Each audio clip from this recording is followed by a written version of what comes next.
하지만 어떻게 이렇게 작고 약할 수 있는지. 간신히 숨을 붙잡고 있는 이 아이가 대견하고 안쓰러워 한동안 움직일 수 없었습니다. 우리의 가난했던 시절을 떠올리게 하는 아이의 맑은 눈은 그 시절 우리의 아픔과 닮아 있습니다. 더 이상 하루를 버텨낼 기력도 체력도 남지 않은 이 아이에게 내일의 희망을 보내주세요. 이 아이들도 빨래 관리해야겠다. 우리와 다르지 않습니다. 후원 문의 080-402-1004 080-402-1004 유니세프. 젊음이 길어진 시대. 둘째 보기 딱 좋은 나이죠. 새 직업 갖기 딱 좋은 나이죠. 당신의 길어진 젊음을 위하여 보험의 역할도 길어집니다. 삼성생명. 그러니까 이걸 바닥에 그냥 깔고 찬바닥에서 아이를 낳는 거예요. 잠시 너무 죄송해요. 갑자기 눈물이 막 나고. 이렇게 막 어렵고 급박한 상황에서 또 아이를 낳아야 되는 상황이 있는 게 너무 마음이 아파가지고. 피난 중인 산모의 출산을 돕는 출산키트. 비록 최소한의 도구이지만 이마저도 없다면 엄마와 아기의 생명은 위험에 처하게 됩니다. 의료진 없이 출산을 해야만 하는 산모들에게 출산키트가 꼭 필요합니다. 지금 1899-5336으로 전화주셔서 출산키트를 산모들에게 보내주세요. 여러분의 월 10,000원 후원으로 산모와 아기를 살릴 수 있는 출산키트를 보낼 수 있습니다. 위기에 처한 두 생명을 지켜주세요. 지금 1899-5336으로 전화주세요. 100세 청춘, 그러면요 얼마든지 가능합니다. 이상객이 선택한 동의명과 치명단 하루 하나를 꼭꼭 씹어 드시면은 기운이 꽉 차오르는 걸 아마 느끼실 겁니다. 저도요 하루 종일 녹화다 뭐다 해서 힘들 때는 이거 하나리면은 걱정이 없다니까요. 기력이 떨어진 부모님, 힘들어하는 남편, 지친 내 몸을 위해 내 건강 누가 챙겨줍니까? 동의명과 치명단으로 오늘부터 내 건강을 투자하세요. 몇 번 입지도 못했는데 여름이 찾아왔습니다. 아깝다. 짧아진 봄이 제대로 체감되는 요즘, 할 수 있는 것부터 해보자는 생각이 들었습니다.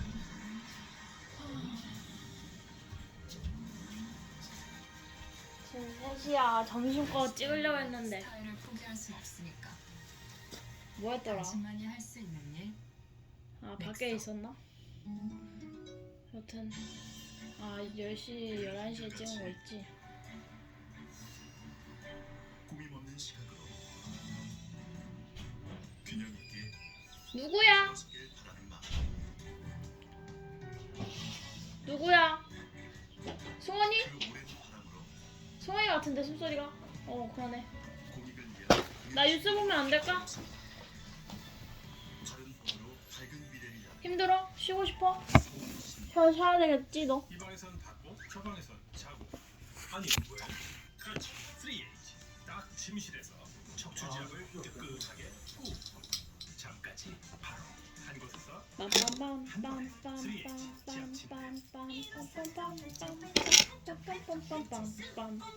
뭐야?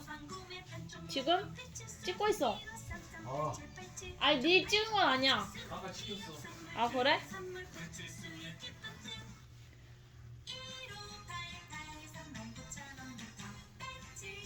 어떻게 해 그러면 삭제해?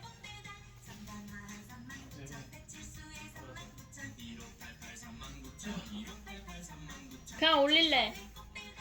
안 궁금해할 걸. 시간 참 빠르네. 당신 그때 그대로인데 변하지 않는 내 아내처럼 내 아내는 행복을 짓습니다. 내 가방에서 이어폰 이어폰 어디에 있는데 정확히? 아주머니에 있고 그리고 그 흰색 가져가지고 힙색? 힙색 어디 있어? 힙색은? 뒤에? 거울 뒤에 거기 뒤에? 이어폰 혹시 버즈야? 맞아. 그리고 거울 뒤에 힙색 어디지? 이거?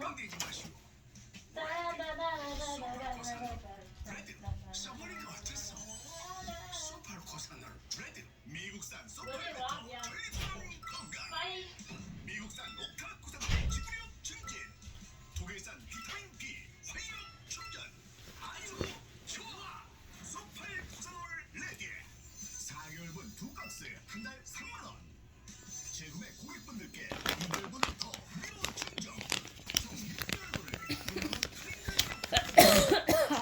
먹으러 가야겠다. 아, 좋아 불어.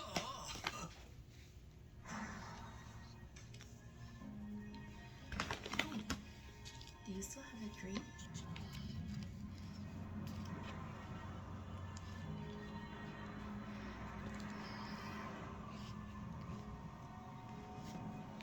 꿈은 누구에게나 존재한다.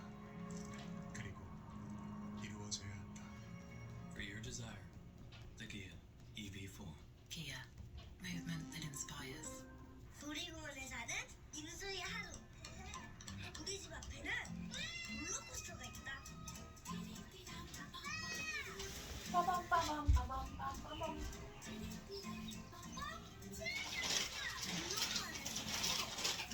신나는 설경파도 불이 있고. 그래도 엄청 많다. 참 재미난 하루였다. 우리 놀이공원 최고. 아이들이 행복한 도시 인천. 상담 완료 시 독일 조른사의 브랜드 슈나이더 무선 전동 드릴과 전기톱 두 가지를 모두 드립니다. 아닙니다. 절대 아닙니다. 독일 조른사의 브랜드 슈나이더 무선 전동 드릴과 전기톱 두 가지를 모두 드립니다. 아버지 무슨 돈 된지는 아는가? 갖고 계신 보험 제대로 살펴보십시오. 빠진 보장은 없는지, 보험료를 더 내고 있지는 않은지. 아빠 보험료만 줄줄 세는 거 아니야? 여기 고객님의 실제 사례를 볼까요? 기존 보험료 42만 500원을 내시던 걸 13만 9,289원으로 확 줄일 수 있었습니다. 리모델링 과정에서 사망 진단금, 암 진단금 등 일부 보장 내역, 가입 금액에 대한 축소가 있습니다. 물가가 너무 올라 힘들었는데 보험료 줄여주니까 아주 좋아. 보장받지 못하던 뇌혈관 질환, 뇌졸중 진단, 허혈성 심장질환 진단비까지 주요 질병 진단비 보장을 이렇게 늘리고도 말이죠. 이게 어떻게 가능하냐고요? 중복된 보장은 빼고 부족한 보장은 채우고 보험료 부담은 팍팍 줄이고 싶다면 18년 보험 노하우 굿니치 보험 마스터를 만나보십시오. 상담받았더니 진단비를 강화하라는 거야. 그러고 나서 입원했을 때 보상받았잖아. 얼마나 고맙던지. 상담은 무료, 나이가 많아도 병력이 있어도 지금 바로 전화만 하시면 됩니다. 4,035명의 준비된 보험 전문가 굿니치 보험 마스터가 33개 제휴사의 보험 상품을 다 분석해서 원하시는 장소로 직접 찾아가 1대1로 맞춤 상담해드립니다. 그래서 굿니치 하는구나. 경기가 안 좋을 때, 보험료가 오를 때, 보장은 채우고 새는 보험료 되찾을 때, 이때가 바로 굿니치 보험 마스터를 만나야 할 때입니다. 아버지 바로 이때요 이때. 본 광고는 광고 심의 기준을 준수하였으며 유효 기간은 심의일로부터 1년입니다. 몸의 회복이 첫 번째라는 이분들의 선택은 광동 경옥고 대한민국 판매 1위 약이니까 엄격하고 고집스럽게 경옥고. 저도 이제 경옥고 먹습니다. 어떤 동네? 우리는 때로는 드라마 주인공처럼. 때로는 SNS 크리에이터처럼. 배경이 좋으니까. 도령 어디서든 우리는 주인공이 된다. 봄날의 여행 원픽. 2025 공간은 우리가 주인공. 놀러 오케이 보령. 복권 한 잔, 기부 한 잔. 복권 한 잔, 기부 한 잔. 복권 한 잔, 기부 한 잔. 이렇게 작은 기부들이 모이면 기쁘다. 아이들의 꿈으로, 따뜻한 보금자리로, 이웃들의 희망으로, 한 장 한 장의 기부가 큰 기쁨으로, 쉽고 행복한 기부, 바로 복권입니다. 복권으로 함께 모두를 이롭게. 기획재정부 복권위원회. 그 한 명의 후원금이 없어서 한 명이 생명을 잃을 때도 있어요. 구호 활동가들이 현장에서 매 순간 느끼고 있어요. 남수단의 분쟁 지역 아곡에서는 김명웅 활동가가 유일한 흉부외과 의사였습니다. 여러분의 후원금이 바늘을 사고 항생제를 사서 외과 의사의 눈앞에 있는 환자를 바로 살리게 만드는 거예요. 환자들을 치료할 수 있는 번호 080-862-9595. 자기가 생전 모르는 사람을 위해 낸다는 것은 큰 결심이 필요하고, 큰 결심이 필요한 돈은 큰 돈이에요.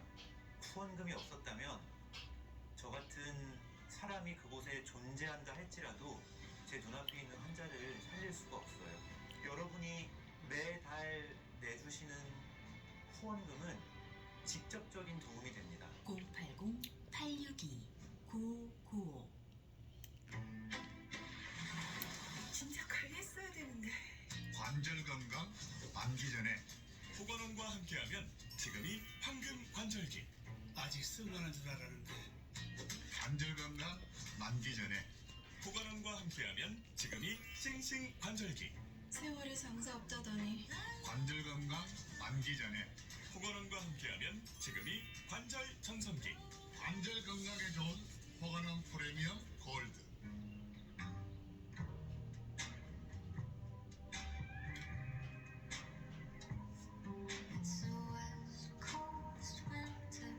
이 디자인 당장 내 방으로 들고 와요. 실은 이게 너 많이 좋아졌다. 나의 증명은 언제나 가능하다. 패턴을 바꿔봤어요. 모든 것이 가능한 마이 컨텐츠 스크린 LG 스탠바이 미 2. 상담 완료 시 원터치 버튼으로 쉽고 간편하게 두유, 죽, 제조기 증정. 형님, 이게 다 뭐요? 세상에 이게 다 얼마야? 뭐 이런 저런 돈 아껴서 먹으면 요렇게 되는 것이다. 어떠냐? 뭐 느끼는 것도 없냐? 형님 다이어트 좀 해야겠어. 뭐? 다이어트? 이놈이 이만하면 됐지 무슨.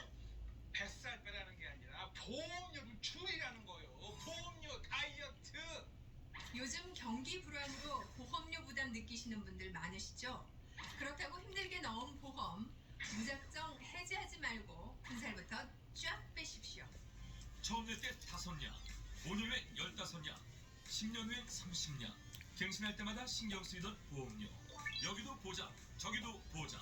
쓸데없이 중복된 보장들. 그러면서 보험료도 중복으로. 이제 꼭 필요한 보장은 지키고 보험료는 나에게 맞게 선택할 수 있는 건강한 보험료 다이어트. 미래인슈 해피스마일 서비스.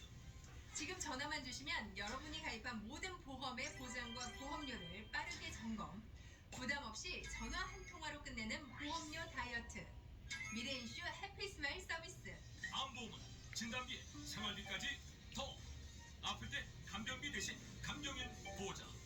치매는 경증부터 중증까지 평생 보장. 뇌출혈보다는 뇌졸중, 뇌졸중보다는 뇌혈관 질환. 보장도 폭넓게. 대한민국 30여 개 보험사 15,000개 이상 보험 상품을 비교 분석. 수수료, 상담료 무료, 부담 없는 무료 서비스. 지금 전화 주세요. 상담 완료 시 원터치 버튼으로 쉽고 간편하게 두유, 죽, 제조기 증정. 보험계약 체결 전 상품 설명서 및 약관을 확인하시기 바랍니다. 본 광고는 광고 심의 기준을 준수하였으며 유효기간은 심의일로부터 1년입니다.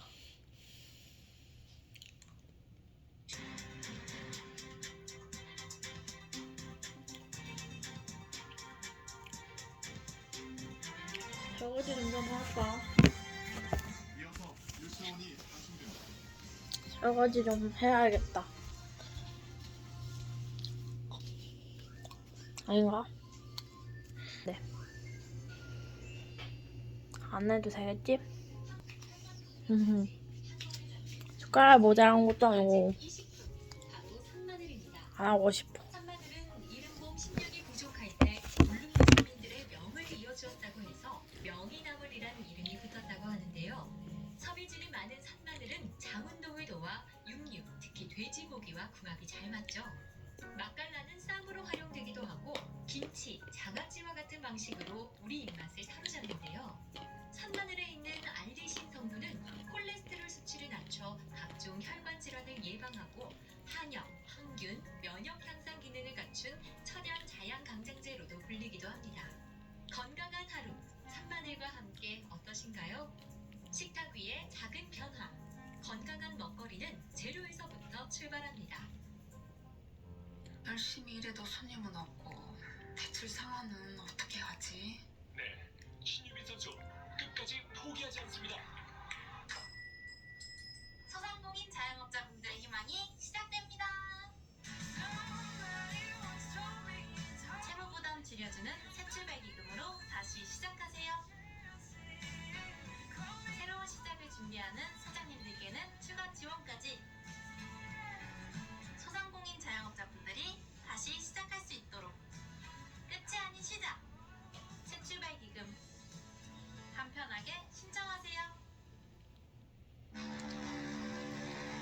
기한이 1년이나 되는 우유, 과연 신선할까요? 우유, 신선함까지 수입할 순 없죠. 팩트체크 해볼까요? 우리 우유는 목장에서 식탁까지 3일, 전국 어디든지 냉장 유통 100%, 짧은 유통기한, 체세포수 1등급, 세균수 1등급, 신선함도 품질도 세계 1등급일 수밖에 없습니다. 나와 내 가족을 위한 현명한 선택, 신선한 우리 우유. 신선하니까 더 맛있죠? 우유는 신선식품입니다. K밀크. 우유 맛있지.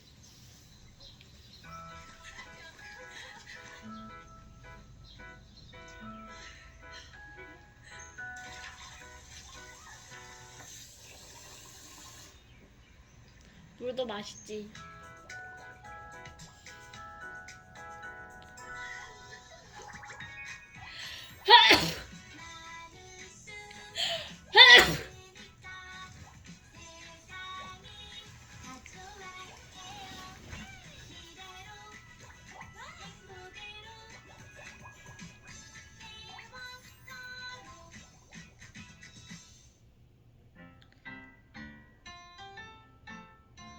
와우.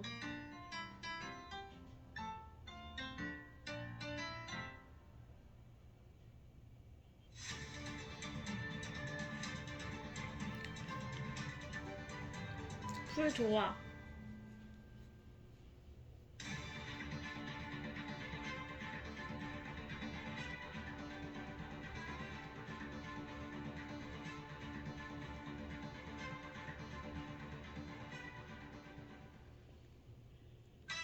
그거 알아요? 커피 마실 때 KB 국민은행 계좌로 연결하면 별리워드 이만큼의 음료 쿠폰까지 모두 가질 수 있다는 거. KB 스타벅스 계좌 간편 결제, KB 별별 통장도 놓치지 마세요. 진짜 마가목의 힘을 아십니까? 옛 건강문헌 속 그 원료 마가목, 그 어디도 따라올 수 없는 진짜 마가목의 힘. 정교한 연구, 황금폐합, 진심을 다해 제대로 단 한 포에 가득한 마가목의 힘을 진하고 강인하게 온몸으로 느껴보세요. 마가목의 힘을 믿으세요. 마가보감 프리미엄. 마가보감 프리미엄. 2명 중 1명이 사망하는 2차 사고. 모두를 구하는 빛으로 루머 버텍스가 지킵니다. 안전비 보이면 막을 수 있습니다. 안전비 캠페인 루머 버텍스. 자동차에 관해서 모르는 게 없대. 해외 인테리어 트렌드까지 완전 전문가. 그 독한 선배? 아니, AI 구독한 선배. 해외 매거진을 AI가 번역해주고 추천도 해줘요. 그럼 혹시 맞아요, KT. AI 구독은 KT, KT는 AI. KT AI 무한진 구독. AI는 KT, KT는 AI. KT.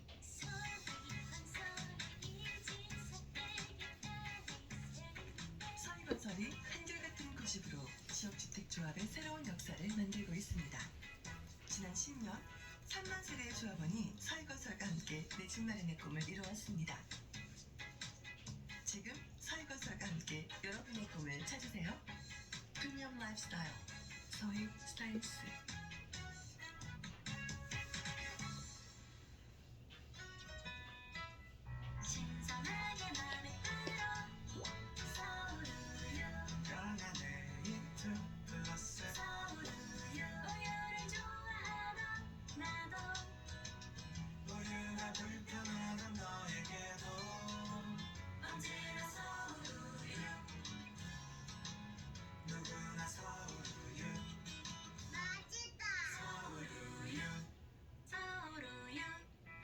타이어뱅크 500호점 돌파 기념 빅세일 페스타. 가슴 타이어 보상받고 3+1 교체하자. 타이어를 바꾸면 벤츠가 따라온다. 한가지 정품까지 타이어뱅크 매장에 방문하세요. 타이어뱅크. 무거운 아침, 불편한 하루. 변기, 오늘 밤 메이킹, 세약 성분으로 부드럽게, 양육 성분으로 빨리, 유쾌, 상쾌. 통쾌. 변비엔 메이킹. 시청자 여러분 안녕하십니까? 금요일 뉴스원 시작합니다. 더불어민주당 대선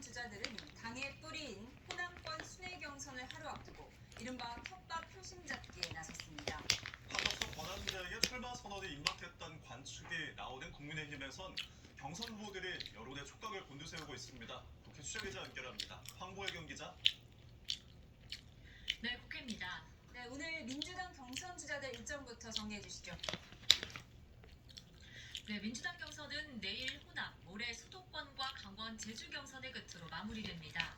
이재명 대선 경선 후보는 내일 호남권 합동연설회를 앞두고 호남에 머무르며 표심 잡기에 주력하고 있습니다. 오전엔 전남 농업기술원에서 농업기술 간담회를 가졌는데요. 이 자리에서 이 후보는 농업이 전체적으로 어려워지고 있다며 농업 강국으로 거듭나기 위한 양곡관리법 개정 등을 공약했습니다. 이 후보는 또 자신의 SNS에서 서울과 경기, 인천을 국제 경제와 문화의 중심지로 만들겠다는 수도권 K 이니셔티브 공약도 제시했습니다. 김경수 후보는 국회에서 열린 4.27 판문점 선언 7주년 기념식 뒤 기자들과 만나 호남과 대한민국의 민주주의 발전을 책임지는 경선을 만들겠다고 강조했습니다. 김동연 후보는 문 전 대통령 기소로 검찰개혁 요구가 높아지고 있다며 검찰을 기속적으로 축소하고 수사권을 완전 박탈하겠다는 개혁 방안을 내놨습니다. 민주당 새 경선 후보들은 오늘 밤 마지막 TV 토론회에서 90분 동안 정치와 경제, 사회 분야 등을 놓고 정책 경쟁을 벌일 예정입니다. 모레 순회 경선까지 마친 뒤 전체 투표에서 과반 득표자가 나오면 대선 후보를 확정짓게 됩니다. 네, 국내임 경선 주자들은 한덕수 대행 출마 여부를 예의주시하는 모습이죠. 네, 한덕수 대행이 여전히 출마 여부에 명확한 입장을 밝히지 않은 가운데 일각에선 한 대행이 조만간 출마를 선언할 거란 관측도 나오고 있습니다. 국민의힘 경선 후보 4명 모두 한 대행이 출마할 경우 단일화하겠다는 의사를 내놨습니다. 일찌감치 단일화 뜻을 밝힌 김문수 후보에 이어 홍준표, 한동훈, 안철수 후보까지 이른바 한 대행을 포함한 빅텐트론에 동의한 겁니다. 오는 29일 국민의힘 3차 경선에서 최종 후보 2명이 추려지는 만큼 국민의힘 지지층표를 결집하려는 의도로 풀이됩니다. 구체적으로는 결선 후보 2명은 강원 투표 50%와 여론조사 50%로 결정되는데 한 대행과의 단일화를 원하는 일부 당원과 지지층의 표심을 고려했다 분석입니다. 당 내부에선 한 대행의 출마 가능성을 높게 전망하는 기류가 강해지고 있습니다. 다만 홍준표 캠프 관계자는 YTN과의 통화에서 자칫 한덕수 대행의 모든 이목이 쏠려 경선이 무의미해지는 한덕수 블랙홀에 빠질 수 있다고 우려했습니다. 당 핵심 관계자는 경선 주자들이 지지층의 표심을 노리고 한덕수 단일화를 언급하는 거라면 진정성이 없는 거라고 지적하기도 했습니다.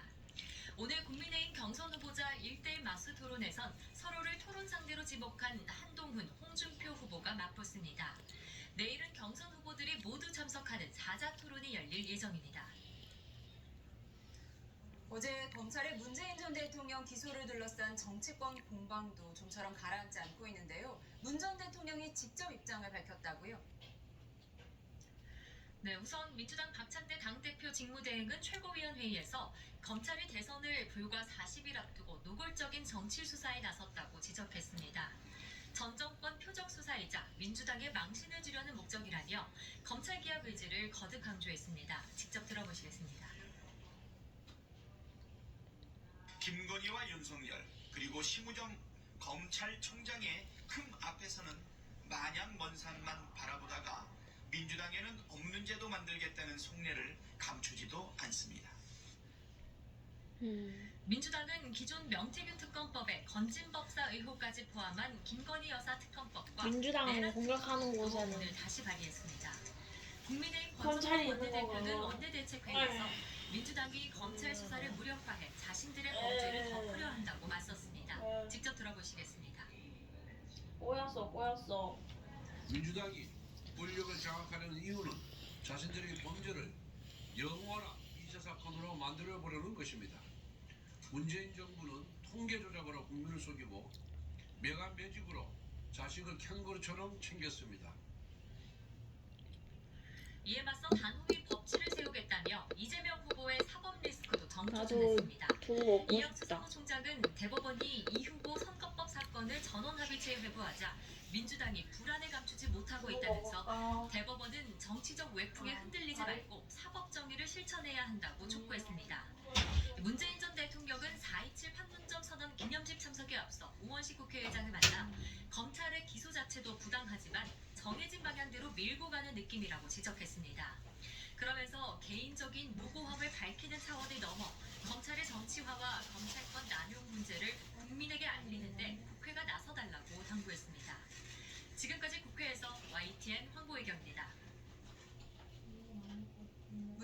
전 대통령의 뇌물수수 혐의 재판은 서울중앙지법 형사 21부가 맡게 됐습니다.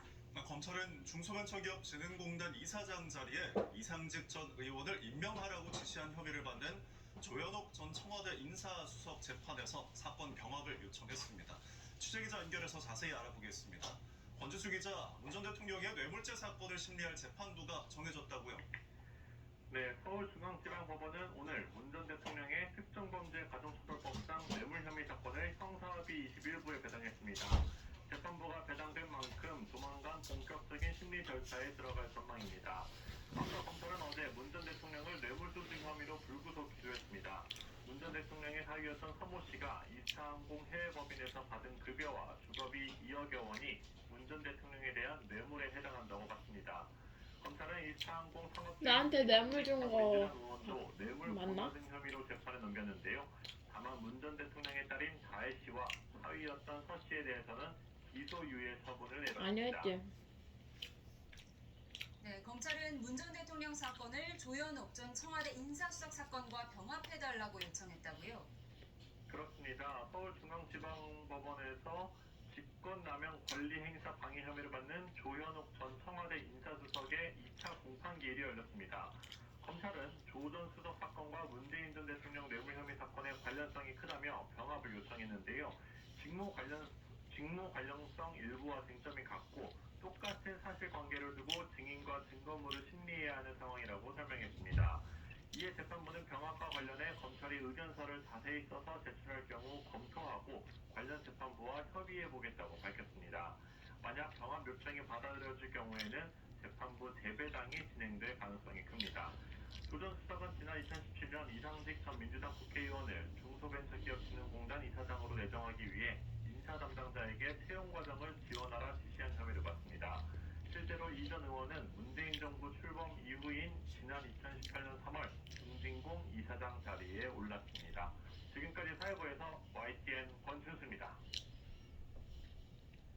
검찰이 윤석열 전 대통령의 부인 김건희 여사의 도이치모터스 주가 조작 의혹을 다시 수사하기로 했습니다. 다만 김 여사의 명품 가방 사건과 관련해선 재수사 필요성이 없다고 보고 고발인 측 항고를 기각했습니다. 취재기자 연결합니다.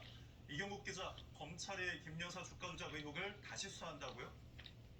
네, 맞습니다. 서울고등검찰청은 오늘 김건희 여사의 자본시장법 위반 항고 사건에 대해 재기수사, 그러니까 재수사를 결정했다고 밝혔습니다. 재수사는 서울고검 형사부가 직접 맡게 됩니다. 김 여사는 권오수 전 도이치모터스 회장이 이른바 선수등을 동원해서 주가를 조작하는 과정에 전주로 가담했다는 혐의를 받고 있습니다. 앞서 서울중앙지검은 지난해 10월 고발 4년 6개월 만에 김 여사에게 주가 조작 공모나 방조 혐의를 물을 수 없다는 결론을 내렸습니다. 김 여사 계좌 6개 가운데 일부가 실제 주가 조작에 동원된 것은 맞지만 주식 전문성이 없는 일반 투자자인데다 조코 등 조작 세력과 직접 연락했다는 증거가 부족했다는 겁니다. 하지만 고발인인 최강욱 전 의원이 불기소 처분에 불복해 항고를 제기하면서 서울고검은 지난해 11월부터 사건을 검토해왔고 다시 수사할 필요가 있다는 결론을 오늘 내렸습니다. 네, 반면 명품 가방 사건에 대해서는 재수사를 진행하지 않기로 했죠. 네, 그렇습니다. 서울고검은 김 여사의 명품 가방 수수 사건에 대해서는 재수사할 필요성이 없다고 보고 불기소 처분에 대한 고발인 측의 항고를 기각을 했습니다. 앞서 서울중앙지검은 지난해 8월 전담 수사팀을 구력조사한 끝에 김 여사의 청탁금지법 위반 혐의가 인정되기 어렵다고 판단해서 사건을 불기소 처분했습니다. 청탁금지법이 공직자 배우자의 직무 관련 금품을 수수하지 못하도록 하고는 있지만 처벌 규정이 따로 없다는 판단이었습니다. 또 공여자인 최 목사가 건넨 금품은 신분 유지를 위한 것이고 대통령 직무와는 무관해서 윤 전 대통령이 신고 의무를 위반한 것도 아니라고 설명하기도 했는데요.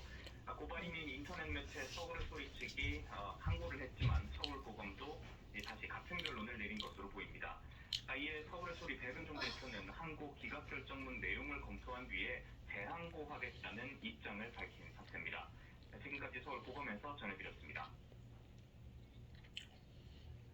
대통령 경호처가 김성훈 경호처 차장과 이광우 경호본부장에 대해 오는 28일자로 대기를 명했다고 밝혔습니다. 두 사람은 윤석열 전 대통령의 체포영장 집행 저지를 주도하고 대통령실 비화폰 통신 기록 삭제를 지시한 혐의로 경찰 수사를 받고 있습니다. 경호처 직원들은 최근 김 차장과 이 본부장의 사퇴를 요구하는 연판장을 돌렸으며 김 차장은 지난 15일 직원 간담회를 소집한 자리에서 이달 말까지 사퇴하겠다는 의사를 밝혔습니다. 트럼프 관세 문제를 협의하기 위한 한미 2+2 통상협의에서 양국은 관세 유예가 끝나는 7월 초까지 패키지안을 만들기로 의견을 모았습니다. 당장 다음 주에 합의도 가능하다는 미국과 달리 우리 정부는 서두르지 않겠다는 뜻을 밝혔습니다. 워싱턴에서 권준기 특파원의 보도입니다. 이른 아침 미국 재무부에서 열린 한미 2+2 통상협의. 한국과 미국의 경제 통상대표가 70분가량 마주 앉았습니다. 두 나라는 관세 유예 조치가 끝나는 7월 8일까지 관세 철폐를 위한 패키지안을 만들기로 뜻을 모았습니다. 최상목 부총리는 방위비 문제는 다뤄지지 않았다며 앞으로 논의할 주제를 4개 분야로 압축했다고 밝혔습니다. 공화당 너무 맛있다. 경제안보, 투자협력, 통화정책 등 4개 분야를 중심으로 논의해 나가는데 공감대가 형성되는 것으로 평가됩니다. 미국은 한국이 최선의 안을 가져왔다며 만족감을 표시했습니다. South Koreans came early. They came with their A game, and we will see if they follow through on that. 협의 속도를 놓고는 분명한 온도차가 느껴졌습니다. 전 세계와 협상을 벌이며 속전속결을 원하는 미국과 곧 새 정부가 출범할 한국의 입장이 달랐습니다. We may be moving faster than I thought, and we will be talking technical terms as early as next week, as we reach an agreement on understanding as soon as next week. 한국의 정치 일정과 통상 관련 법령, 국회와의 협력 필요성 등 앞으로 협의에 있어 다양한 고려 사항이 있음을 설명하고 이에 대한 미측의 이해를 요청하였습니다. 대선 한 달 뒤에 관세 유예 조치가 끝나는 만큼 정부는 최대한 협상을 벌인 뒤에 최종 결정은 새 정부에 맡기는 방안을 추진하는 것으로 보입니다. 공화당 너무 맛있다. 워싱턴에서 YTN 권유. 이날 미래서 해줬는데 내가 다 먹어버린 트럼프 거 미국 대통령이 중국에 대한 관세 인하 의지를 시사한 가운데 중국도 일부 미국산 품목에 대한 125%의 추가 관세를 이미 철회했거나 철회를 검토하는 것으로 알려졌습니다. 중국 당국의 공식 발표는 없었지만 이런 조치가 이미 무역 현장에서 이루어지기 시작했고 에탄과 의료 장비 등에 대한 관세 면제도 검토되고 있다고 외신과 중국 현지 매체가 보도했습니다. CNN과 중국 차이징 보도를 보면 중국 당국은 최근 메모리 칩을 제외한 미국산 반도체 8종에 대한 관세 철회 조치를 내렸고 이미 납부한 관세도 환급이 가능한 걸로 알려졌습니다.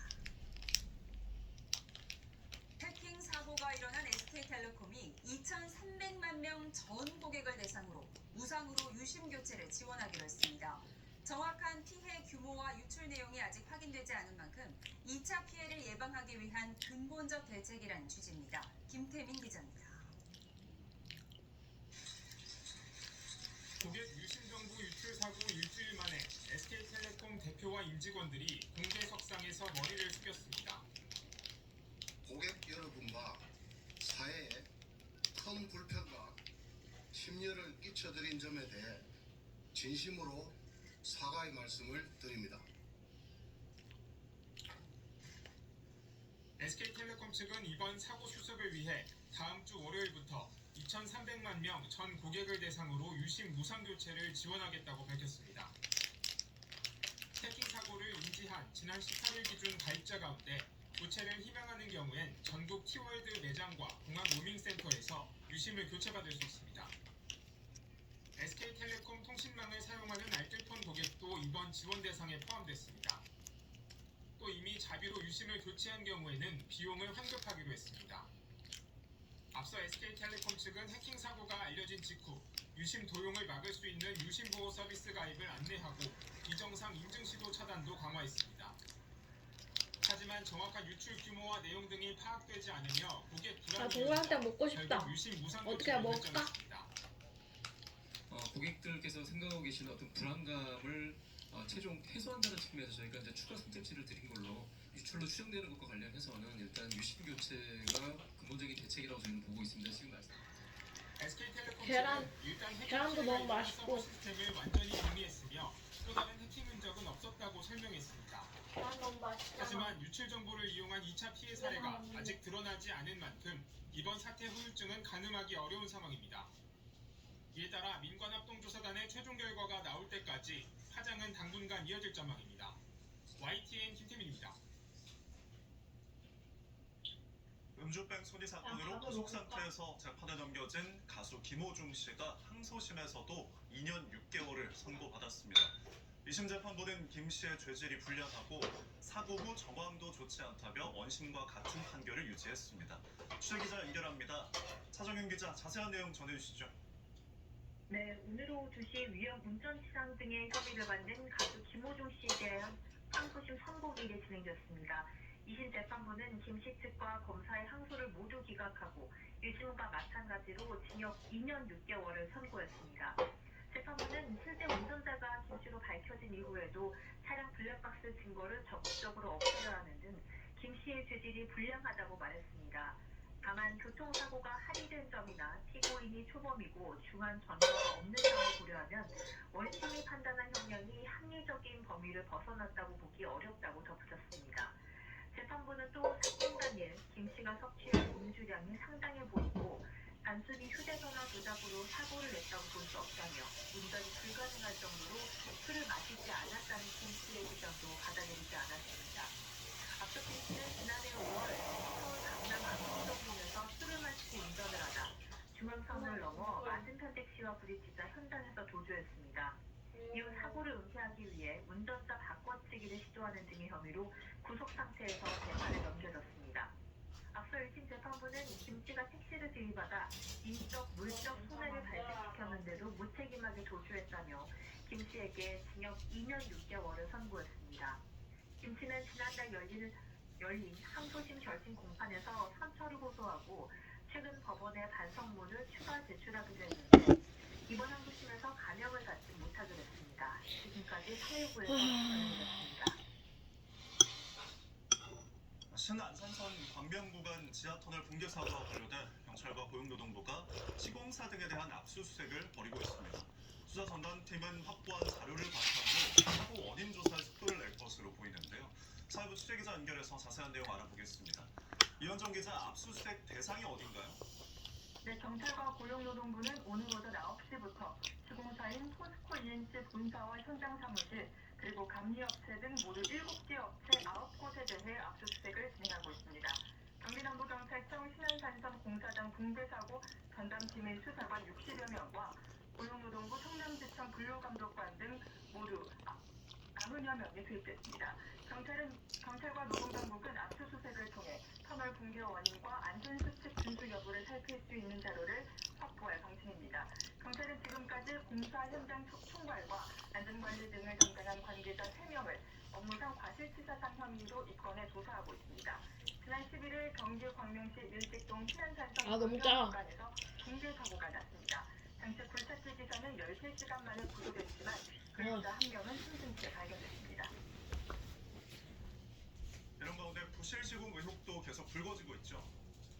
네, 먼저 YTN 보도를 통해 최초 신고 당시 이미 기둥이 파손된 상태였고 내부 공간에 변형이 있었던 것으로 확인됐습니다. 또 시공사인 포스코 ENC가 기둥 파손으로 계측을 시작한 뒤 꾸준히 터널 천장이 내려앉아 붕괴 1시간 전에는 최대 4cm까지 침하한 것으로 나타났습니다. 내부 CCTV 사진에서는 점차 터널 천장 균열이 심해지고 바닥에 토사가 쌓이는 장면이 담기기도 했습니다. 이에 더해 공사 일체까지 허위로 작성됐다는 의혹도 나오고 있는데 경찰은 오늘 압수수색을 통해 확보한 자료를 바탕으로 관련 의혹 전반을 확인할 것으로 보입니다. 지금까지 사회부에서 YTN 이현정입니다. 오늘 오전 11시 10분쯤 서울 삼성동 코엑스 건물 2층에 있는 음식점에서 불이 나 2시간 만에 증파됐습니다. 코엑스 내부에 있던 직장인과 이용객, IT 박람회 참가자 등 1,200명이 에스컬레이터 등을 이용해 밖으로 급히 피했습니다. 크게 다친 사람은 없었지만 일부 인원이 대피 과정에서 연기를 마셨던 것으로 파악됐습니다. 소박은 음식점 주방 후드 쪽에서 불이 시작된 것으로 보고 정확한 화재 원인을 조사하고 있습니다. 맑은 봄날 날씨가 이어지고 있지만 바람이 강하게 불면서 산불 위험도 높아지고 있습니다. 영동과 영남 등 동쪽 지방에 다시 건조특보가 내려졌는데요. 주말과 휴일 사이 이 지역은 또 돌풍이 거세질 것으로 보입니다. 취재기자 연결해서 자세한 날씨 알아보겠습니다. 정혜영 기자, 날씨가 좋아서 이번 주말과 휴일에 나들이 하는 분들 많으실 것 같은데요. 또 바람이 문제라고요? 네, 그렇습니다. 이 하늘은 맑지만 당분간 남고북도의 기압 배치에서 건조한 바람이 강하게 불 것으로 예상됩니다. 오늘 오전 10시부터 영동과 영남 등 동쪽 지방을 중심으로 건조특보가 내려졌는데요. 특히 이번 주말은 지난 식목일 이후 4주 만에 맑은 날씨가 이어지고 특히 태백산맥 동쪽 지역을 중심으로 고온 건조한 강풍이 더해지면서 건조도가 더 심해질 전망입니다. 또 내일 밤부터 모레 사이에는 기압 경도력이 강화하면서 바람의 세기가 수속 25m 이상으로 무척 세질 것으로 우려됩니다. 작은 불씨가 큰 불로 번질 가능성이 더 커질 것으로 보이니까요. 산림 인근에서의 불씨 사용은 자제해 주시기 바랍니다. 기온은 주말과 휴일 사이에 서울 낮 기온이 20도 안팎 정도로 예년과 비슷해 활동하기엔 좋겠습니다. 다만 아침에는 한 자릿수로 떨어지면서 무척 쌀쌀해지겠고 일교차도 10도 이상 크게 나겠습니다. 감기에 걸리기 쉬운 날씨니까요. 오랜 시간 야외 활동하실 때는 큰 기온차에 대비해 주시기 바랍니다. 지금까지 과학기상부에서 YTN 정혜은입니다.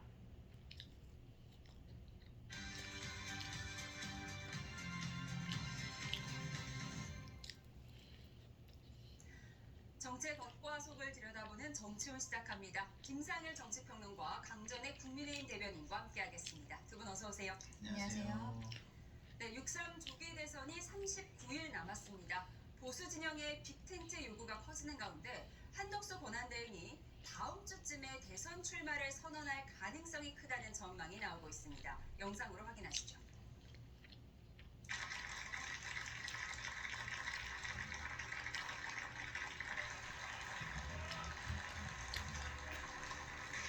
네, 수고하셨습니다. 잠깐 자리에 앉아 계시죠. 국회의장으로서 권한대행께 한 말씀 드리지 않을 수 없습니다. 헌법재판소 판결에서도 이미 확인되었듯이 대통령과 권한대행의 권한이 동일하다는 것은 헌법에 위배되는 발상입니다. 시정연설이 끝난 뒤 대선 출마 여부를 묻는 기자들의 질문에 수고가 많다는 말만 남긴 한덕수 대행. 이후 인천의 천원주택을 방문하는 등 경제 민생 행보를 이어가는데요. 밤새 동영상 너무 맛있어. 를 전후해서 총리직 사퇴와 대선 출마 선언이 있을 거란 보도가 잇따라 나왔습니다. 여기에 대해 한 대행이 정치권 안팎에서 제기되는 출마 요구에 대한 목소리를 회피할 수만은 없다는 취지로 말한 걸로 알려졌는데요. 다만 총리실 관계자는 직접 들은 게 없고 잘 모르는 내용이라고 선을 긋고 있습니다. 공직선거법에 따라 대선에 출마하기 위해선 다음 달 4일까지 공직에서 물러나야 하죠. 오는 29일 정례 국무회의에서 국내 현안에 대한 정부의 적극적 대응을 당부한 뒤 본격적인 대선 행보에 나설 거란 관측이 제기되고 있는 상황입니다. 한 대행의 정확한 입장은 오늘도 나오지 않은 가운데 나주를 방문한 이재명 대표는 이렇게 말했습니다. 들어보시죠. 제가 민을 위해서 예선전을 치르고 있는데 심판이 자꾸 선수를 뛸 듯 말 듯 해가지고 많이 혼란이 있는 건 사실입니다. 공직자의 책무가 뭔가를 언제나 깊이 생각해야 됩니다. 네, 한덕수 대행이 다음 주에 출마 선언을 할 것이다. 이런 보도가 밤새 몇 차례 나왔거든요. 네. 어떤 상황이에요? 일단 조금 아까 달력으로 보여주셨듯이 다음 주 화요일 국무회의가 아마 그 시점이 될 것으로 많은 언론에서 보도를 하고 있습니다. 한덕수 권한대행은 지금까지 어쨌든 본인이 국정 책임자로서 진행을 하고 있는 가운데 어젯밤 9시에 2+2 통상 협의가 있었고 어느 정도는 유의미한 성과가 있었던 것이 아닌가라고 생각합니다. 이제 최성목 경제부총리가 한국으로 입국을 해서 28일에 그 최성목 부총리가 여기에 대한 보고를 하게 되면 29일 국무회의에 있어서는 한덕수 권한대행이 주재를 하면서 그 과정에 대해서 다시 한번 정리를 하는 시간을 가질 것으로 보이는데요. 지금 우리 대한민국에서 가장 큰 현안이 미국과의 이러한 통상 관세 전쟁인 것은 누구나 다 알고 있는 상황인 것처럼 여기에 대한 일단락을 짓겠다라는 생각이 아닌가라고 보입니다. 예. 한덕수 권한대행 같은 경우는 예전에 황교안 권한대행과는 굉장히 다른 행보를 보여왔었던 것으로 보이는데 당시에는 대선 날짜를 정하면서 그때 황교안 권한대행도 출마 이야기들이 많이 있었거든요. 예. 근데 본인이 대선 날짜 발표하는 날 바로 출마 생각이 없다라는 것을 예. 정확하게 선을 그었는데 헌재 선거 5일 뒤인가 그랬죠? 예, 그랬는데 지금 한덕수 권한대행 같은 경우에는 선거일을 공지를 하면서도 좀 애매한 스탠스로서 지금까지 왔었던 것이죠. 그리고 그 과정에 있어서 어떻게 보면은 보수 유권자층에서 지금 우리 국민의힘 후보들에게 약간 실망하셨던 모습들을 한덕수와 함께 해야 된다라는 생각들을 많이 가지셨던 것이 아닌가라고 생각을 합니다. 그래서 결과적으로는 한덕수 권한대행은 저는 개인적으로는 다음 주 화요일 국무회의 이후에 아마도 사퇴하겠다라는 의견을 밝히게 되지 않을까라고 생각을 하는데요. 저희 당과의 관계에 있어서는 조금 더 숙고가 필요한 부분이 아닌가라고 생각합니다. 국민의힘 선수가 정해진 다음에 이제 결정을 해야 돼 이렇게 보시는 거죠? 일단은 저희가 다음 주 화요일 같은 경우에는요. 한덕수 권한대행 입장에서는 본인의 그 공직자 사퇴 시한 전에 마지막 국무회의거든요. 그래서 화요일을 이야기를 하고 있는 것인데 좀 우연찮게도 저희는 그날 이제 2명의 후보를 발표를 하게 됩니다. 한 명의 후보인 건 아니에요. 만약에 그 2명의 후보가 아니라 지금 4명 중에서 과반을 차지하는 분이 나온다면 그때 바로 결정이 되지만 지금 상황으로는 그렇게 되기는 좀 어려워 보이는 것이 사실이거든요. 그럼 그때 2명의 후보와 한덕수 권한대행과의 관계 이것을 어떠한 형태로 단일화든지 어떻게 진행을 할 것인가에 대해서는 좀 더 숙고가 필요하다는 생각입니다. 출마 요구를 회피할 수만은 없다. 정말 이 말을 했는지 안 했는지는 확인되지는 않고 있지만 전해지는 얘기고 이재명 후보는 오늘 심판이 선수로 뛸 듯 말 듯해서 혼란스럽다라고 비난을 했는데요. 네. 어떻게 예상하세요? 저는 사실은 승산도 없고 명분도 없고 그리고 대선 이후에 자기 정치 세력화도 불가능한 상황이기 때문에 공직자가 눈에 보이지 않는 이익을 위해서 모험을 할 것인가 저는 안 할 것이다 라고 생각을 했었거든요. 근데 계속해서 이런 분위기가 이어져서 오늘에서야 저도 이제 취재를 시작을 했어요. 해봤더니 단독으로 알려주신 건가요? 할 것 같다는 거예요. 그러니까 뭐 한덕수 총리 주변이 경제 관료니까 저랑 친한 분들도 많거든요. 근데 저는 사실 원래 방송할 때 취재를 잘 안 해요. 왜냐면 그쪽으로 바이어스가 발생할 수 있기 때문에 안 하는데 하도 이게 오래되니까 이제 취재를 좀 해보니까 할 것 같다는 얘기 그리고 도와야 하는데 도와야 할지 말아야 될지 고민하고 있다라는 얘기를 중심으로 하는 것들을 보아서는 출마를 지금 하려고 하는 것 같다라는 생각이 들고요. 또 하나는 후보들도 한동훈, 홍준표 이 두 분도 사실은 처음에는 선을 걷었잖아요. 근데 지금은 이제 단일화 이야기를 하고 있어요. 어제 입장을 다 바꿨죠. 그렇죠. 그거는 이분들도 정보가 있잖아요. 근데 정보가 있어서 설마 하다가 나올 것 같다는 정보가 좀 더 강화되니까 그런 얘기를 한 것 같다라는 생각이 드는데 자 권한대행의 자리를 자기 이익을 위해서 자기 정치를 위해서 쓰라는 자리가 아닙니다. 근데 지금 모든 행보들을 자신의 출마 명분 쌓기용으로 해나가고 있어요. 조만큼 뭐 1,000원 무슨 뭐 아파트 뭐 1,000원 식당 뭐 그다음에 뭐 광주행 뭐 이런 행보들을 보세요. 출마 명분 쌓기로 읽혀지는 부분이 너무나 많고 오해하기가 딱입니다. 그런데 지금 그럴 상황이 아닙니다. 우리가 마이너스 0.2% 경제가 역성장을 했어요. 그 책임 누구한테 있나요? 윤석열 정권과 한덕수 총리에게 있는 겁니다. 자, 경제를 역성장시킨 권한대행, 그 결과를 가지고 있는 권한대행이 정치를 역성장시키기 위해서 나온다? 이게 정치 명분도 없는데 나오면 이게 정치가 후퇴하는 거지 이게 성장입니까? 저는 도대체가 왜 저러시는지 뭐 제가 뭐 이런 뭐 세대를 가르는 표현이라서 진짜 쓰기 싫은 표현인데 노욕이라고 분이 말씀드릴 수가 없는 그런 모습이다 이런 생각이 듭니다. 평론가께서 직접 취재한 결과 출마할 것 같다라고 하셨는데 왜 저러시는지 모르겠다라고 평가를 하셨어요. 근데 지금 저는 한덕수 권한대행이 본인이 국무총리를 하는 동안에 대통령에 대한 생각을 했을까? 그렇지는 않았을 것이라 생각합니다. 그럼 여기까지 오는 과정에 있어서는 저는 민주당이 한덕수라는 인물을 대권주자로 만들어줬다고 생각을 하거든요. 작년 12월에 윤석열 전 대통령이 탄핵 소추가 되고 그 다음에 한덕수 권한대행의 권한을 행사를 하고 있는 가운데 있어서 헌법재판소 재판관들에 대해 임명을 하지 않는다는 이유로 이것으로 다시 탄핵 소추를 하지 않았습니까? 이쁘다. 그 이전부터 계속 뭐 탄핵을 할 것처럼 탄핵 카드를 만지작거리다가 결과적으로는 헌법재판소 재판관 임명을 가지고 에이. 권한대행 같은 경우에는 잘못 밟았어. 재판소에서 말하자면 살아 돌아온 거잖아요.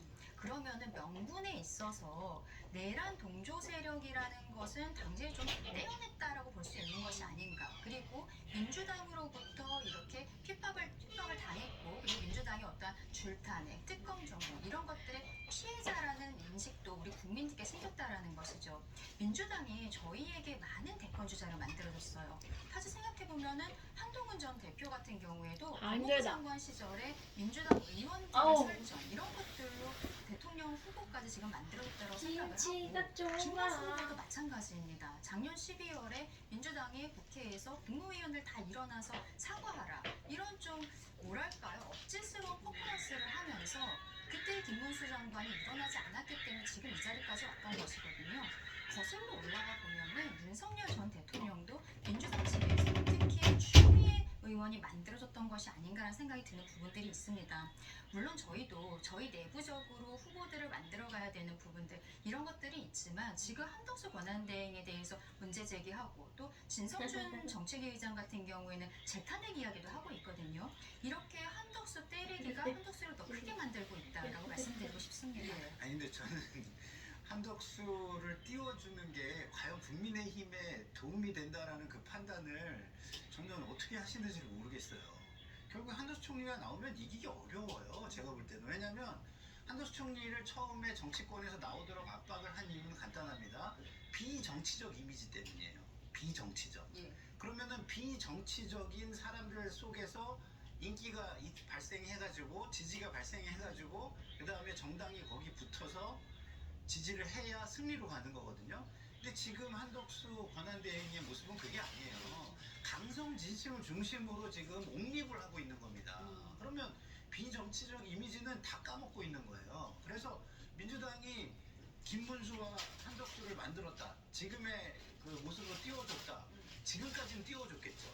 그러나 본선을 생각하면 여기를 띄워줘서 이기려고 띄워준 거다. 과자 사올 은경이 구함. 하시는 게 저는 더 옳다. 그렇다고 한다면 지금 과자 사올 은경이 구함. 판단해야 된다. 내란 동조 세력 딱지 띄셨다 그랬는데 에이. 이게 뭘 띄어요? 지금 헌재 재판관 2명 임명이 과자도 안 사가지고. 윤석열 대통령이 아우 정말. 알아서 한 것처럼 보이기 때문에 한쪽 편에 완전히 서버렸다. 오히려 이렇게 보여져요. 더 내란 동조 세력 속으로 깊숙이 걸어 들어갔다. 이렇게 보여지는 상황입니다. 근데 뛰기는 뭘 뛰었는지 저는 도대체 이해가 되지 않고요. 한덕수 대행의 출마가 지금도 제가 취재한 걸 좀 더 말씀드리면 본인이 이게 나오려는 의지가 너무너무 강한 것보다는 정치권의 압박이 어마어마하다는 얘기를 하더라고요. 나와야 한다. 강의론을 그렇죠. 펼친다는 그러니까 거죠. 국민의힘 쪽의 압박이 어마어마한 거예요. 그러니까 본인은 그 상황을 계속 보면서 어쩔 수 없이 나가야 되는 상황으로 흘러가서 어쩔 수 없이 나가게 되는 상황으로 가는 거 아닌가 이런 생각이 듭니다. 한덕수 대행에 대한 국민의힘의 압박이 어마어마하다라는 취재 내용을 전해주셨습니다. 이렇게 한덕수 권한대행 출마가 임박했다는 전망에 무게가 실리는 가운데 이 빅텐트 방법론을 놓고는 후보 간의 온도차가 감지되는데요. 정치권의 목소리 듣고 오시죠. 빅텐트의 핵심은 대의와 명분이 분명해야 되거든요. 단 하나의 목적. 단 이재명이에는 어떤 것도 없는 빅텐트라서 제가 보기 거기에 모여있는 사람들의 그 생각과 철학과 노선이 다 틀리기 때문에 이런 상황에서 그 텐트가 쳐질까요? 저 텐트가 찢어질 것 같습니다. 홍준표 후보께서도 빅텐트 말씀을 하셨지만 홍준표 후보의 빅텐트는 결국 1인용 빅텐트거든요. 결국 빅텐트라고 하더라도 홍준표 후보만을 위한 그런 텐트이지 뭐 다른 분이 거기에 들어가서 지낼 수 있는 그런 텐트는 아니라고 봅니다. 네, 한덕수 대행과의 단일화에 대해서는 김문수, 홍준표 두 후보가 가장 적극적인데 김문수 캠프에서는 홍준표 후보의 빅텐트를 1인용 빅텐트다 이렇게 얘기를 했습니다. 뭐 평가 전환하는 의미겠죠.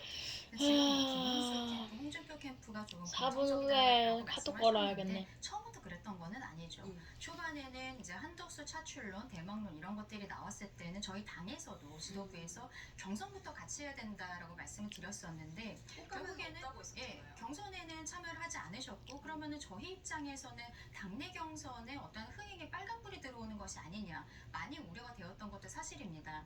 그래서 한 8명 정도 지금 경선을 하는 과정에 있어서는 대부분의 후보가 다 지금 한덕수 차출론에 대해서 부정적으로 이야기를 했었어요. 그런데 김문수 후보 캠프로 박수영 의원이 들어가면서 이제 박수영 의원 같은 경우에는 성일정 의원과 함께 한덕수 차출론에 뭐 말하자면 최전방에 계신 분인데 이분이 들어가면서 한덕수와 김문수의 가교가 되겠다라고 이야기를 하셨거든요. 그때 이제 김문수 후보가 처음으로 이제 메이저 그 대권 후보로서는 처음으로 여기에 대해서 전향적인 입장을 밝혔고 그리고 그 이후에 지금 홍준표 또 한동훈 안철수 같은 경우에도 약간 애매합니다만 이제는 함께 할 수 있다라는 형태로 이야기를 하고 있습니다.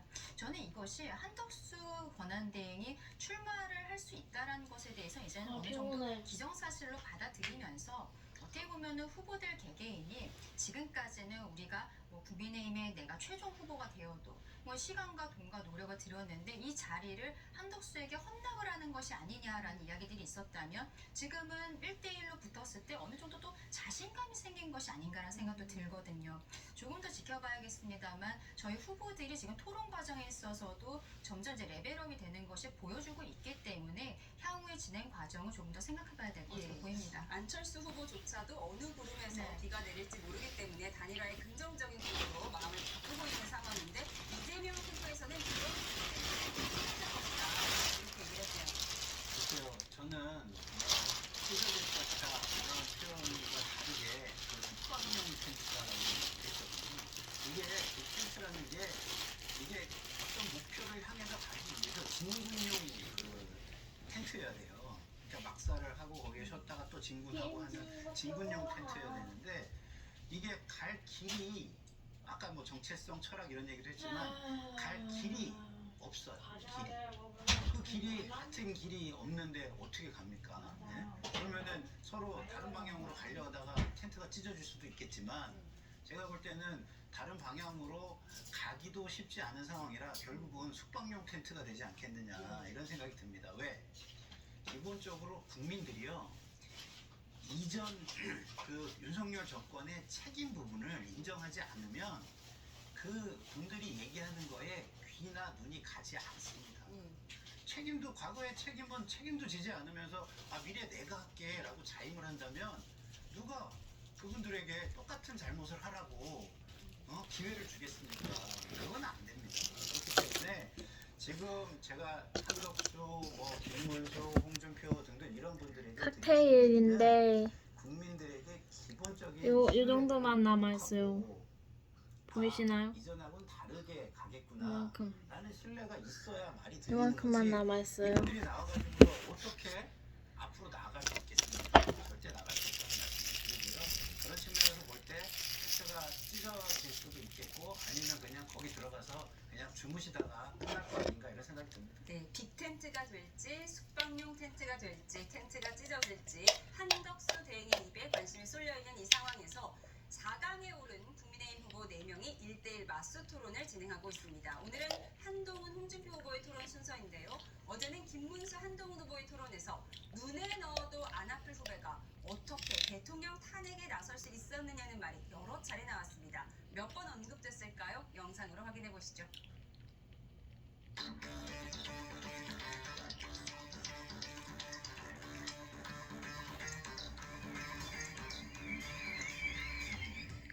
윤석열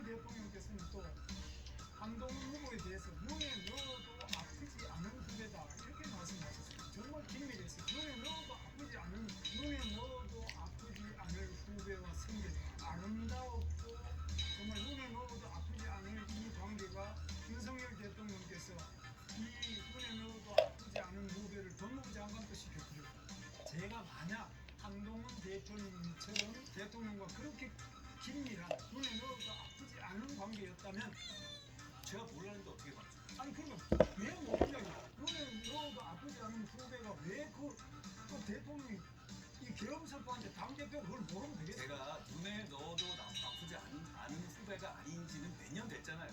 그렇지 않습니까? 제가 우리 아버지가 불법 계엄을 해도 저는 나갔을 겁니다. 그래야 한다고 생각합니다.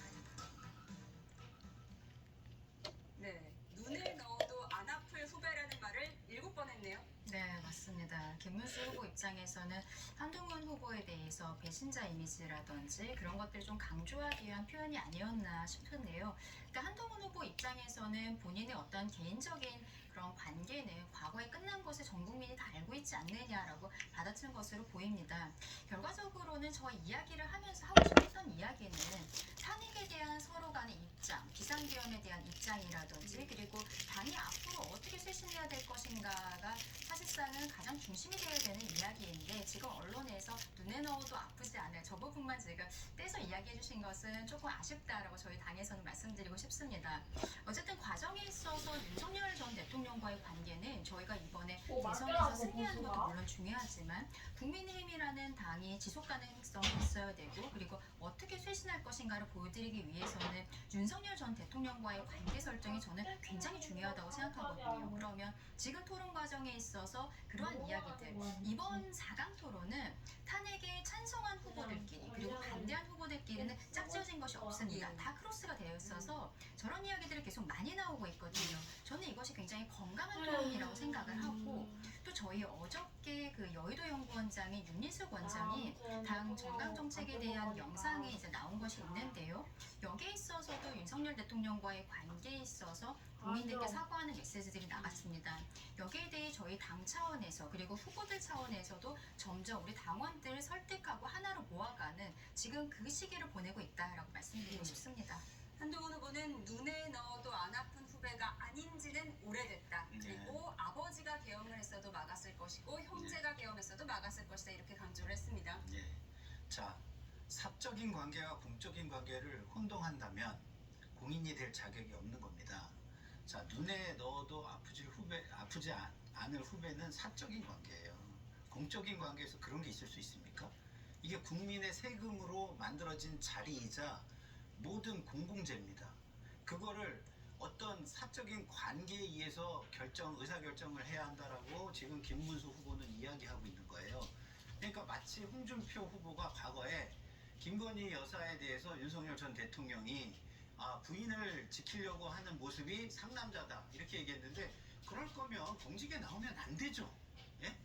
그냥 가정에서 아내를 진짜 사랑하는 사람으로 남으셔야 되는 거고 그리고 윤석열 대통령도 그 다음에 김문수 후보도 사적인 관계를 강요하려면 공직에 나오시면 안 돼요. 이게 공직 윤리에 맞지 않습니다. 근데 공직 윤리에 맞지 않는 이야기를 국민들 앞에서 어떻게 저렇게 뻔뻔하게 할 수 있는가. 국민들을 굉장히 아래로 보는 거 아닌가. 전혀 존중하지 않는 거 아닌가. 어떻게 국민들을 배신하고 사적인 관계를 우선시하라는 그런 얘기를 할 수 있습니까? 공직에 나오겠다는 사람이. 저는 도대체가 저 말이 뭐 조금이라도 뭐 주변의 국민에 대한 어떤 소명의식 그 다음에 국가에 대한 어떤 소명의식 이런 게 있는 사람이라면 할 수 없는 이야기를 하고 있는 것이다 이런 생각이 듭니다. 예, 이 같은 배신자 공방에 대해서 한동훈 후보는 김문수 후보의 전과 전력을 문제 삼았는데요. 이 부분 듣고 오시죠. 추워. 전과의 숫자로 말씀드리면 오히려 지금 이재명 대표의 확정된 전과 숫자보다 오히려 김 후보님의 숫자가 더 많지 않습니까? 저는 그건 제가 간 것은 직선제 계엄 쟁취를 하다가 또 갔고 제가 그렇게 선거 과정에 있었던 이런 몇 가지지. 2000년 초반에 폭행치상 사건도 있으셨지 않습니까? 그거 없습니다. 소방 폭행 개념이 없습니다. 폭행치상 사건으로 정확하게 이거는 전혀 없습니다. 아니 이거는 한동훈 많이 당하고 과거에 선거 운동을 방해하는 걸 제지하다가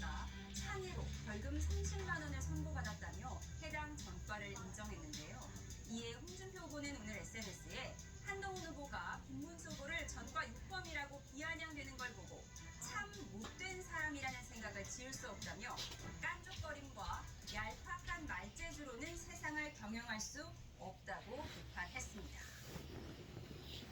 네, 김문수 후보가 어제는 전혀 사실이 아니라고 일축했다가 선거운동 방해를 저지하다가 벌금형 받은 건 맞다고 인정을 했습니다. 김문수 후보가 이재명 후보보다 전과가 많다, 이렇게 한동훈 후보가 주장을 했는데 이 공방은 어떻게 보셨습니까? 일단 뭐 전과에 대한 이야기는 당연히 할 수 있는 것이라고 생각을 하고요. 이 조기 대선 과정에 있어서 검증 시간이 짧기 때문에 후보들끼리도 물어볼 수 있다라고 생각을 합니다. 근데 여기에 있어서 뭐 김문수 후보 캠프에서는 결과적으로 여기에 대해 인정하는 보도 자료가 나오긴 했습니다만 한동훈 후보가 지적을 하는 것까지는 좋은데 거기에 있어서 이재명 후보보다도 오히려 전과가 많다라고 표현한 것에 있어서는 좀 부적절하지 않나라고 생각을 하거든요. 그 전과 중에는 노동운동 같은 것을 하다가 생긴 것들도 있고 한 것으로 알고 있는데 저희 입장에서는 누가 후보가 되든 어쨌든 이재명과 맞서 싸우는 원팀이 되어야 되는 것입니다. 지금은 4명이지만 8분에서부터 그리고 우리 당원 모두가 하나가 되어야 되는데 저런 형태로 이야기를 하는 것은 누구에게도 도움이 되지 않는다라고 생각을 합니다. 지난 8강 과정에 있어서 홍준표 후보가 한동훈 후보에게 좀 개인적으로 모욕적인 이야기들을 한 부분들이 있잖아요. 저는 거의 그 부분에 버금가는 수준으로 이야기한 것이 아닌가라고 생각을 하거든요.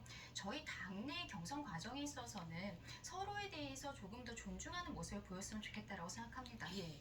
홍준표 후보는 한동훈 후보를 향해서 참 못된 사람이다, 오늘 이렇게 비판을 했어요. 아마 네. 토론에서도 이런 얘기가 나오지 않을까 싶은데요.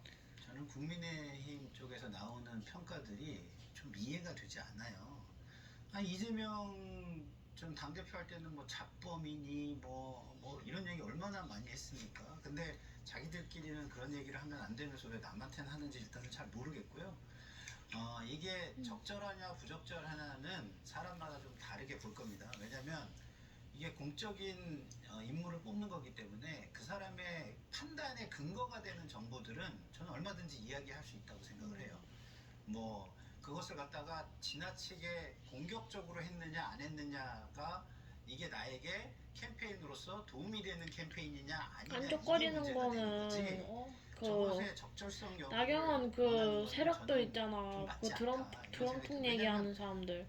그 사람들도 깐족거리는 건데. 부분이 판단의 기준이 될 수 있다면 진짜 후보들은 뽑기 싫어져. 얼마든지 알릴 수 있는 것이다 정치. 라는 생각이 들어요. 그러나 저것을 상당히 공격적인 모습으로 했을 때 과거 토론회의 전례를 보면 미국에서부터 TV 토론이라는 게 시작됐을 때에 보면 지나치게 공격적인 이미지는 결과적으로 유권자에게 좋은 인상을 주진 않는다라는 차원에서 한동훈 캠프가 이것을 득점 포인트로 보기는 좀 어려울 것이다. 저는 이 정도 평가만 좀 하겠습니다. 네, 이 같은 흐름이 여론에는 어떻게 반영되고 있을지 YTN이 실시한 여론조사 결과를 보도록 하겠습니다. 그래픽을 함께 보겠습니다. 네, 국민의힘 대선 경선 후보 4명을 대상으로 한 후보 적합도 조사에서 한동훈 후보가 1위를 달리는 것으로 나타났습니다. 한동훈 19, 홍준표 16, 김문수 14, 안철수 후보가 12%의 지지율을 보였습니다. 국민의힘 지지층과 무당층을 합한 결과에서는 김문수, 한동훈 후보가 25%로 동률을 이뤘고요. 홍준표 21, 안철수 9% 순으로 나왔습니다.